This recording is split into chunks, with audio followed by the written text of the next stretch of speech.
Welcome to the Razors Inc. podcast with your host, Jonathan Farini. One of the most famous misquotations is that money is the root of all evil.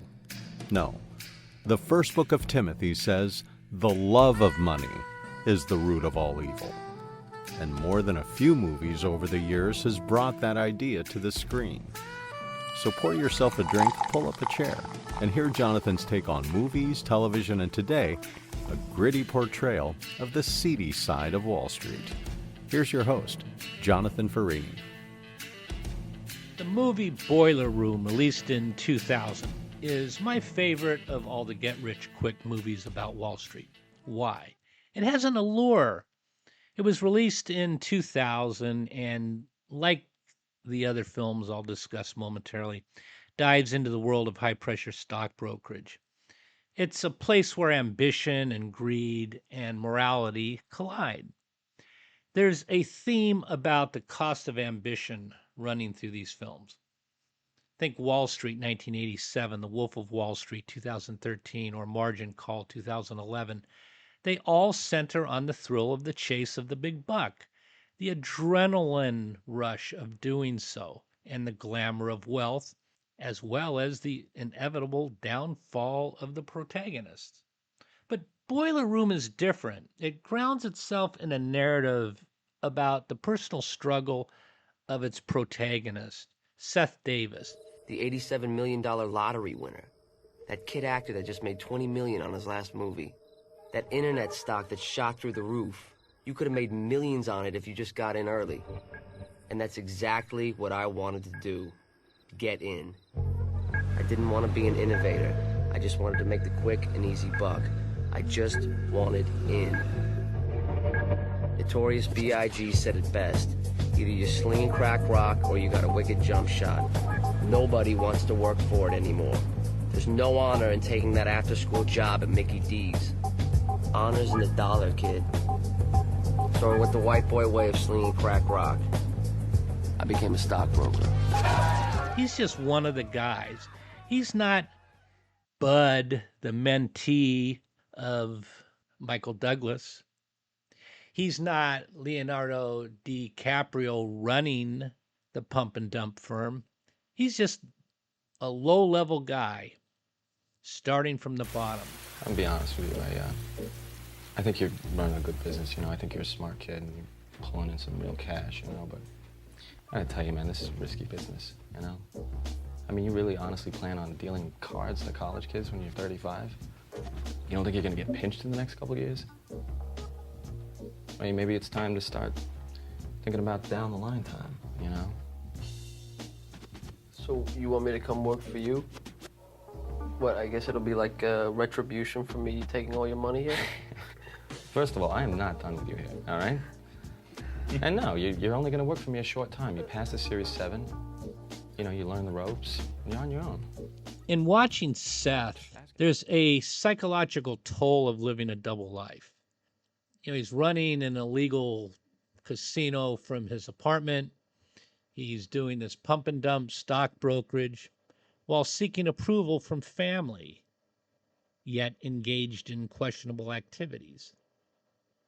The tension is very thick and palpable to the viewer.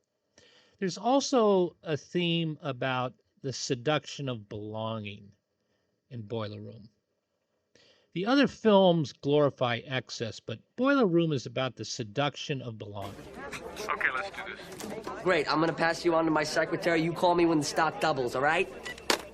Daryl, make it so, baby. All right, so I got into it. Do you know how good it feels to close someone?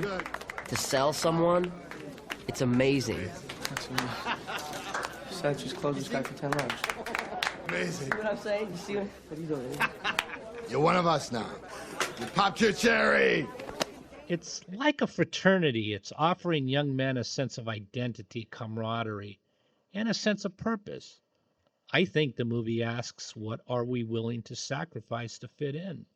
The pressure to conform and succeed is so palpable, and the characters' choices reflect a human need for acceptance. See the party and restaurant scenes where the guys bond like frat boys. So So I got in at this firm, JT Marlin, owned by this guy, Michael Brantley. A salesman among salesmen. One key takeaway for me is the vulnerability of youth in the face of charismatic leadership. And that's true of all the films that I've discussed. We've seen this outside of Wall Street. Think the Manson family and Reverend Jim Jones, to name a few. The role of fathers is very important in all these films. In The Wolf of Wall Street, Rob Reiner, rest in peace, played a complicit father looking out for the son's business and was a voyeur. Dad, I don't want you stressing out about any of this. Can I not get stressed out? Look at the knuckleheads you got working for you. I know they're knuckleheads, but I need them to want to live like me, you get it? To live like me. Jordy, you know, one of these days, the chickens are gonna come home to roost. You're looking at me like I'm crazy. Crazy. This is obscene. It was obscene. In the normal world. I mean, who wanted to live there? In Wall Street, Bud's father was a card-carrying union worker within an airline and didn't understand nor respect Bud's profession. And in Boiler Room, Seth's father was a federal judge. Brilliant character choice, adding tension. So what do you want me to do, Seth? Well, I just feel bad about the way things went at the house last week. I mean, I just don't feel like we get anywhere when we talk at home. Well, I don't know that there's anything to talk about. You're running an illegal casino out of your apartment. You're putting my career at risk. What is there to talk about, Seth? Tell me. You know, maybe you're just not seeing my side. Your side? What side, Seth? Listen, kiddo, I'm not your best friend. That's your mother's racket. I'm your father. I tell you when you screw up. I mean, what'd you think I was gonna do? Pat you on the back for this casino idea? Tell you what a great entrepreneur you are? You're doing wrong. I mean, my God, if I would have called my father to meet me for a cup of coffee to talk about my screw-ups, he probably would have laughed. We didn't have nice little chats about why I was a bad boy. I got smacked. Look, you know, I'm just trying to restore what's left of our relationship. I mean... Relationship? What the f*** are you talking about, relationship? What, are we dating? I'm not your girlfriend, Seth. I'm your father. Clean up your life, make an honest living, and then you and I can talk like normal people. All right? Who disowned his son for the illegal gambling casino Seth was operating and placing his judgeship at peril. In each of these three films, sons are seeking validation from the father. And in each of the films, the father attempts to protect the son, although two of them were let off to prison. But Seth and his father's relationship remains unexplained. I hope it worked out for them. In these movies, deception plays a big role. In The Wolf of Wall Street, there's outrageous scams and wild parties. But Boiler Room takes a more subdued approach. It meticulously details the mechanics of the pump and dump schemes. It shows how ordinary people are manipulated. The film's realism, its depiction of cold calls, the scripted pitches, and the emotional manipulation of clients. Remember the husband that lost the $50,000 in Boiler Room? Hi, Harry, I was gonna call you. I want my money back. Look, Harry, I know you're pissed. We had a setback, but don't worry about it. It's become a gold stock. All right? You know, I plan to bring you 8 or 9 points over the course of this year. You know, people are talking about it like it's the next Microsoft. Listen, Seth. I'm in a heap of trouble here. I need that money back. It was supposed to be a down payment for a house for my family, and now we're gonna lose the house. Harry, listen, it's gonna rebound. Seth, I need the money back. I'm sorry, Harry, I can't do that. Please, Seth, I need the money back. I have to go. Sets it apart. It's less about spectacle and more about the everyday grind of deception. Although The Wolf of Wall Street incorporates some of this too, Boiler Room is about an ordinary broker, Seth, not DiCaprio's Jordan Belfort. There's a search for redemption in Boiler Room, and that's a defining difference between Boiler Room and the other films. Seth's arc is about recognizing the consequences of his actions and seeking a way out. The film doesn't just punish its characters, it gives them a chance to change, which Seth does at the cost of his father's career as a judge. This emphasis on personal growth and accountability is rare in this genre, which often ends in either triumph or ruin. I see a very obvious critique of the American dream inside Boiler Room. The idea that anyone can make it big if they hustle hard enough. It exposes the dark side of the dream, the shortcuts, the exploitation, and the emptiness that can accompany material success, and asks whether the pursuit of wealth is worth the cost. There's a theme running through here that needs to be talked about. That is the emptiness of success without purpose.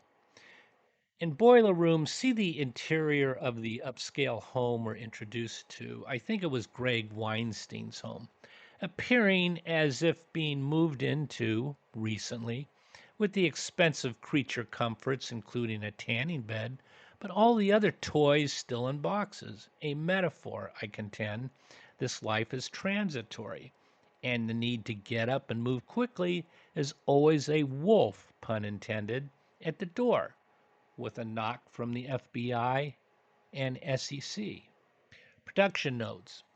The director and writer Ben Younger, in interviews, said he was inspired to write the script after going for a job interview at such a boiler room in Long Island. He said he used a speech given by a top broker to the would-be trainees as the model for the lecture by the character Jim Young makes earlier in the film. Become an employee of this firm, you will make your first $1 million within 3 years. Okay? I'm going to repeat that. You will make $1 million within 3 years of your first day of employment at JT Marlin. There is no question as to whether or not you'll become a millionaire working here. The only question is how many times over. You think I'm joking? I am not joking. I am a millionaire. It's a weird thing to hear, right? I tell you, it's a weird thing to say. I guess how old I am. 27. You know what that makes me here? A senior citizen. This firm is entirely comprised of people your age, not mine. You guys are the new blood. Now, y'all look money hungry, and that's good. Anybody tells you money's the root of all evil doesn't have any. They say money can't buy happiness. Look at the smile on my face. Ear to ear, baby. Younger spent 2 years interviewing stockbrokers at boiler rooms. Younger sold his script on the condition that he'd direct.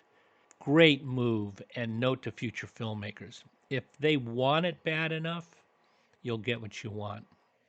Artisan Entertainment initially backed the production and helped bring actors Giovanni Ribisi, Vin Diesel, and Ben Affleck to the project, but later backed out. New Line Cinema then stepped in for the distribution. Shout out to the actors, Giovanni Ribisi as Seth Davis, Vin Diesel as Chris Varick. This was his breakout film. Nia Long as Abby Halpert, the African-American receptionist making $80,000 a year and love interest of Seth. Nicky Katt as Greg Weinstein. See him playing a hired killer pool hustler in the 1999 movie The Limey. Why don't they make shows about people's daily lives you'd be interested in watching, you know, like sick old man or skinny little weakling, you know? Big fat guy, wouldn't you watch a show called Big Fat Guy? I'd watch that one. Extras, excuse me, background artists, right? Hey, hey mom, hey dad, how's it going? Yeah, Hollywood's great. Yeah, still a loser. Jesus, are you gay enough or what? Hello, Studio City. Look at this guy. Oh yeah, they need that right away. See my podcast by the same name? Sadly, Nikki passed this year in 2025 at age 52 by suicide. What acting chops. You're missed, Nikki. Scott Kahn as Richie O'Flaherty. Ron Rifkin as Judge Marty Davis. He nailed the stern, loving father. How come I've never heard of this firm? I don't know. It's a smaller firm, I guess. You know, there's a million others.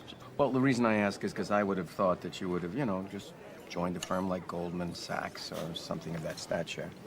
Morty, what are you starting for? What? No, it's okay.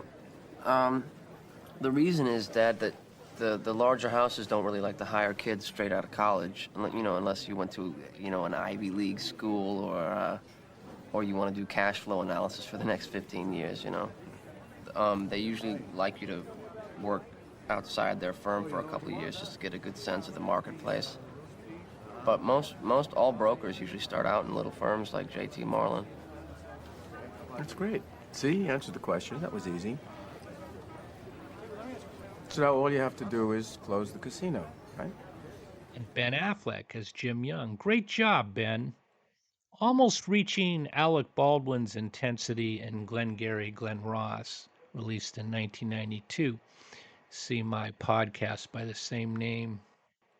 So, why does Boiler Room resonate with me? It stands out because it's not just about getting rich, it's about the choices we make, the values we hold, and the price we pay for success. Its focus is on character, conscious, and the everyday realities of financial schemes. Makes it more relatable and thought-provoking than its flashier counterparts I discussed. For anyone who's ever grappled with ambition, temptation, or the desire to belong, Boiler Room offers a compelling cautionary tale. A great bookend to this film is Glengarry Glen Ross by David Mamet, released in 1992. Until I see you next time, please leave behind a soft footprint. And when that eager young caller phones you up about that hot new stock, just hang up. Class is dismissed. Good advice, Jonathan, because as the joke goes, you know how to make a small fortune overnight on Wall Street, right? You start with a large fortune. You've been listening to the Razors Inc. podcast with Jonathan Farini. Be sure to check out Jonathan's collection of fiction at jonathanfarini.com. Also, look for Jonathan's latest short story, Used Steinways, in which a young lady meets an unlikely mentor who reveals life lessons found inside pianos. Used Steinways, already published by Egophobia Magazine and Chola Needles Arts and Literary Library, it's been published yet again, this time in Borderless Journal. Look for it at borderlessjournal.com or at jonathanfarini.com, or drop an email anytime to razorsincpodcast@gmail.com. The parade comes to town, going down Broadway. It's a one-way street, whichever way I go.